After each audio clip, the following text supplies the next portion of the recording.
What you're doing here is amazing because you're reframing the entire conversation in the industry because most contact centers are looked as cost centers. Something that we look at and we say from board level, from the CEO level, your level, how do we just maintain or reduce costs because it's one of our biggest operating expenses in the business. So how would you address somebody that has that mentality, that looks at it as a cost center because what you're portraying here is so incredibly different. You're like the offensive coordinator calling plays in from the sideline. That's fantastic. How do you start to try to change that mindset? Yeah, I would start by asking them a question. Tell me about a time when you were at your worst and someone helped you out.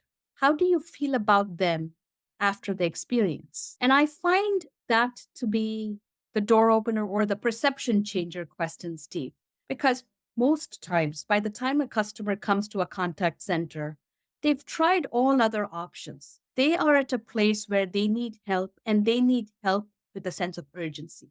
And that team in the contact center that's helping the customer navigate and address their problem has an incredible superpower to change the tenor of the conversation, the way they react, the support they provide, the assets they create and share with the customer all help transform the customer's experience of the organization he, she, or they are engaging with. And there's research and statistics that prove that recovering a customer through a dissatisfied experience or through an escalation ends up translating into much higher growth.